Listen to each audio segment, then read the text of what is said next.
Hey everyone, in today's video I'm going to show you how to use credit cards responsibly. If you're looking to avoid debt, pay off debt, or just improve your credit score, this video is for you. We'll cover what I call the 7 habits of highly responsible credit card users. So let's begin. According to CNBC, the average American has credit card debt of $6,194. To make matters worse, the average interest rate on that debt is over 20%. That's a crazy high amount to be paying just to temporarily borrow money. Before we get into the actual habits, I wanted to share a quick thought about credit card interest. The way I see it, credit card interest is just stealing money away from your future self. Plus, you don't actually get anything tangible in return. You just paid a very high price to use the money sooner. To help put things into perspective, if you spent $200 on something like clothing, at least you'd have something tangible to show for it. You can probably wear it and enjoy that clothing for years to come. But instead, if you pay $200 in credit card interest, you don't actually get anything tangible in return. You simply borrowed the money from your future self, and you're paying a very high price to do so. Plus, you have to eventually pay the money back anyway. And at average interest rates of 20%, that's a very high price to pay. Now, with all that out of the way, let's start with the first habit of responsible credit card users. Always pay your balance in full and on time each month. Think of your credit card account as a revolving line of credit. Purchases and fees increase your balance, and payments reduce your balance. This revolving balance can go up or down each day, depending on how you use the card. Then, on your monthly statement close date, the bank takes a snapshot of your balance at that point in time. You can think of this snapshot as a summary of all the activity leading up to this date. This snapshot amount is called your statement balance. Your payment is usually due a few weeks later, and that's called your payment due date. Your current balance may be different than your statement balance if anything's changed since your statement, such as new payments, purchases, credits, or charges. For simplicity's sake, you can ignore your current balance and just focus on paying your statement balance in full on time each month. And if you don't have all the money available to pay your statement balance, a little is better than nothing.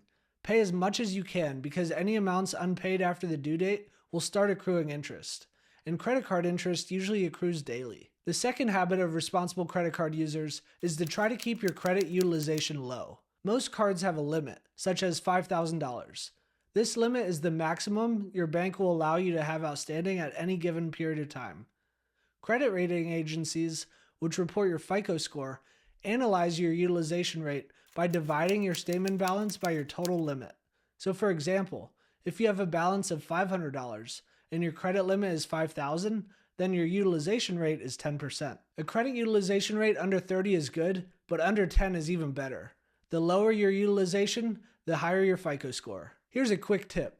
Credit utilization rates are captured at the same time as the statement close date. If you'd like to improve your utilization rate, you might want to consider making an additional payment before that statement close date so that your utilization rate will be lower. The third habit is don't spend money on a credit card that you don't have.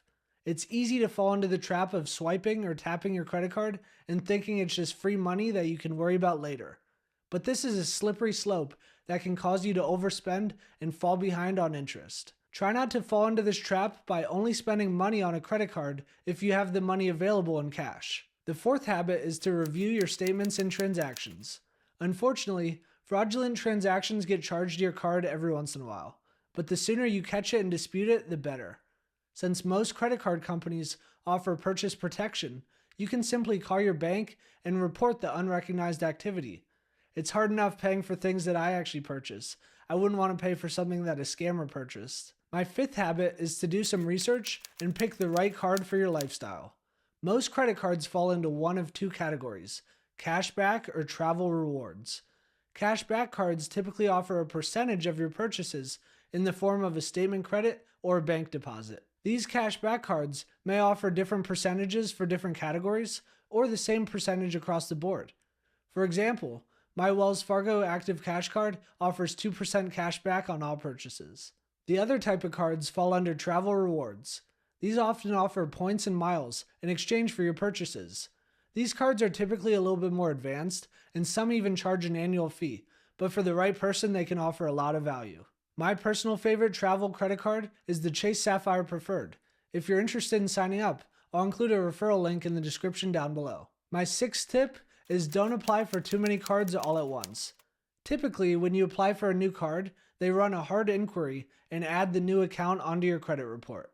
This can temporarily lower your score and make it difficult to apply for loans or get favorable interest rates. I would also note that if you're going to buy a car or a house soon and use a loan, I wouldn't apply for any credit cards right now. Hard inquiries usually stay on your account for up to 2 years before falling off. My seventh and final habit for responsible credit card users is to just start small and make incremental improvements. If I applied a ranking system to credit use, it would go something like this. Good is paying at least the minimum monthly payment on time each month by the payment due date. Better is paying off all old balances in full each month by the payment due date. And best is not getting into credit card debt in the first place. Now, no matter where you currently stand on the ranking system, I'd encourage you just to focus on creating a plan and making small improvements. If possible, you may even want to consider taking on a part-time job or reducing your spending until you pay off all your credit card debt. Getting into credit card debt can be costly due to the sky-high interest rates. It's easy to go down the slippery slope of buy now, pay later. That's a problem that future me will worry about. But if you follow these 7 habits of highly responsible credit card users, you'll save a lot in interest and help dig yourself out of a hole. So there we have it. If you found this video helpful, please check out my other videos on tax planning and personal finance. Thanks for watching, and I'll see you in the next one.